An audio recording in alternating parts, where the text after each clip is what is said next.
یک روز جنگ، یک روز صلح. ایران و آمریکا دوباره به میز مذاکره رو می آورند. رهبران ایران در کنار رهبر مسیحیان جهان علیه ترامپ همزمان با محاصره تنگه هرمز توسط آمریکا دور دوم مذاکرات تهران و واشنگتن احتمالاً روز پنجشنبه این هفته برگزار شود. در همین حال تنش بین عرب‌ها و ایران، ترکیه و اسرائیل، حزب الله و دولت لبنان از آینده پرتنش خبر می‌دهند و هم بیم جنگ هم امید به دیپلماسی بالاست. تماشاگران یک در سراسر جهان درود. به مهمترین ها در نخستین بسته خبری روز با من احمد رشاد زریر خوش آمدید.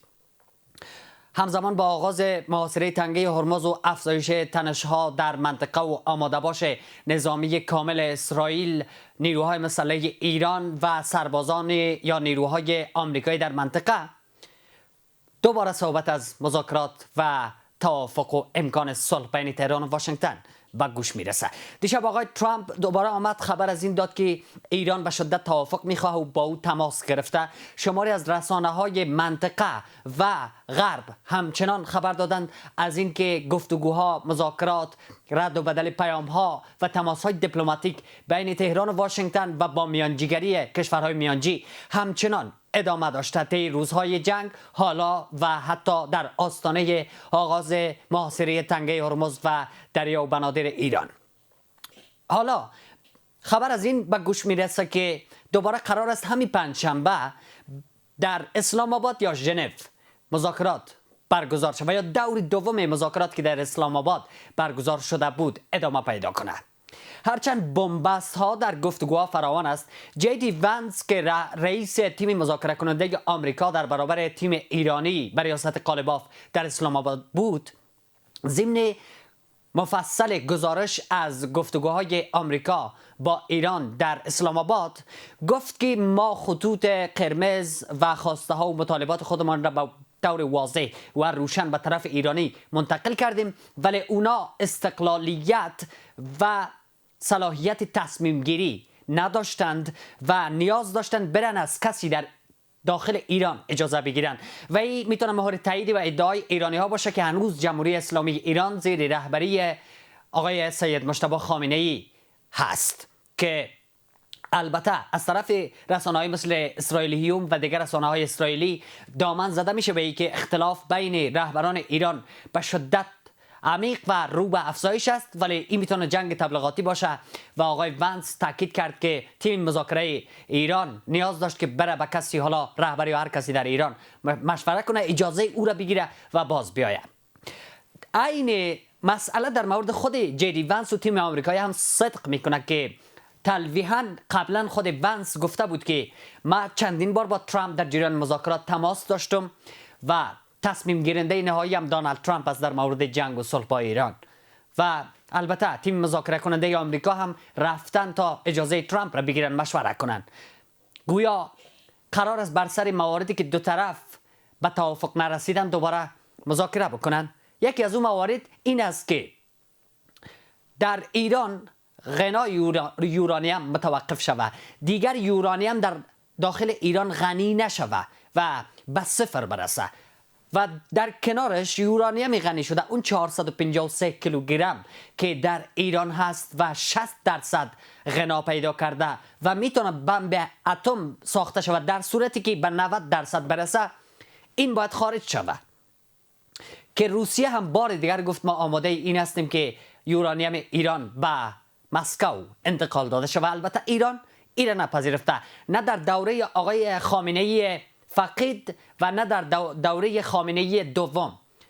و در طول مسیر پرتنش تهران و واشنگتن در رابطه همیشه بحث برنامه هسته‌ای و یورانیم حالا بهانه بوده و یا واقعیت بوده، در اولویت دو طرف بوده که نه اینها تن دادند و نه آمریکایی ها دست برداشتند. روسیه همچنان ابراز آمادگی و میزبانی مذاکرات و میانجیگری بین تهران و واشنگتن هم داره و خب تنها روسیه نیست، اسلام آباد همچنان تلاش میکنه دور دوم مذاکرات باز هم در پاکستان برگزار شود و بعضی کشورهای دیگه مثل ترکیه و مصر هم تلاش‌های دیپلماتیکشان را ادامه دادند. گفته میشه حالا آمریکایی ها از ایرانی ها خواستن برای 20 سال یورانیم غنی نساز و دست از تقویت یورانیم بردار ایرانی ها را نپذیرفتند و تازه پیام فرستادن به آمریکا که 5 سال را میپذیریم تا 5 سال یورانیم غنی نکنیم. و اما خب این چیزی هست که از طرف ایرانی ها تایید نمیشه. البته جمهوری اسلامی ایران در فرایند جنگ و صلح و تنش و مذاکره همیشه بیشتر رد کرده مذاکره با آمریکا را، ولی خب اتفاق افتاده و قدرت تصمیم گیری در تیم مذاکره ایران و تیم مذاکره آمریکا همزمان با این بحث میشه که سطح بعدی مذاکرات مشخص نیست که چه کسی، آیا دوباره در سطح رهبرای دو کشور، در سطح مقامهای همچون قالیباف و ونس برگزار خواهد شد یا در سطوح پایانتر.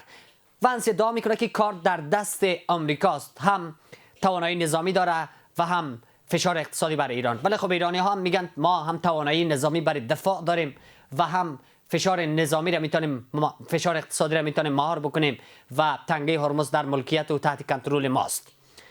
و هر یک از دو طرف میگن توپ در زمین طرف مقابلمان است. گویا عرب ها هم به آمریکا فشار وارد میکنند که دست از محاصره تنگه هرمز برداره، چون در آن صورت تنگه باب المندب از طرف ایران و حوثی ها ناامن خواهد شد و اگر تنگه باب المندب بسته شود عرب ها دیگه نمیتونن نفت بفروشن و برای همین نگرانند. در حالی که تلاش میکنند باید جنگ به طوری پایان پیدا بکنه که جمهوری اسلامی در موقع فعلیش نباشه عرب ها، و اما این کارا میکنن. او طرف هم نماینده ایران در سازمان ملل میگه که عرب ها به ویژه کویت، بحرین و امارات باید غرامت بپردازن به ایران، چرا در جنگ شرکت کردن، چیزی که حالا در موردش بحث زیاد میتوان داشت. و محاصره دریایی تنگه هرمز که آمریکا ادعا میکرد گویا جریان داره از دیروز به این طرف و حداقل 14 کشتی تا حال مسیرشان را عوض کردند، هرچند ترامپ گفت تا پیش از این 34 کشتی آمریکایی عبور کرده.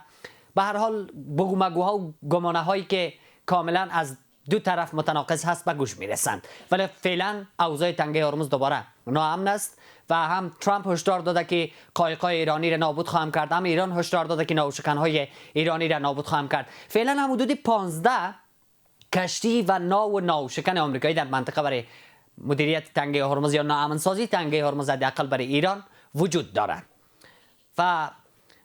در همین حال یک تنش لفظی بین پاپ لویی 14 رهبر کاتولیک های جهان که آمریکایی هست و دونالد ترامپ رئیس جمهوری آمریکا همچنان ادامه داره و رهبران جمهوری اسلامی به ویژه قالیباف و پزشکیان از پاپ لویی حمایت کردند در برابر ترامپ. گفتند که به پیامبر برادری و صلح که عیسی مسیح است باید احترام گذاشت و نباید به پاپ لویی بی احترامی شود و از شجاعت پاپ لویی به خاطر انتقادش از ترامپ و جنگ طلبی ترامپ در ایران اونا ستایش کردند و آفرین فرستادند. به هر حال ترامپ هم پستی که خودش را مسیح ساخته بود در شبکه‌های اجتماعی با هوش مصنوعی و پستش را حذف کرده از ترود سوشال و دیگه رسانه‌های خودش و این تنش لفظی رو به افزایش است و پاپ گفته که من همچنان ادامه میتونم به انتقادات خودم، درگیری هم با ترامپ ندارم. ولی تنش بین ترکیه و اسرائیل هم رو به افزایش است، هرچند بین لبنان و اسرائیل یک مذاکره قرار است در سطوح پایین حداقل با حضور وزیر خارجه آمریکا، ولی سفرای لبنان و اسرائیل در آمریکا برگزار شود، ولی مشخص نیست که چقدر توافق نظر در داخل لبنان وجود داره که واقعا حزب الله چه باید بکنه. اونا خلسلای حزب الله را میخواهند و ایران هم که از حزب الله حمایت میکنه.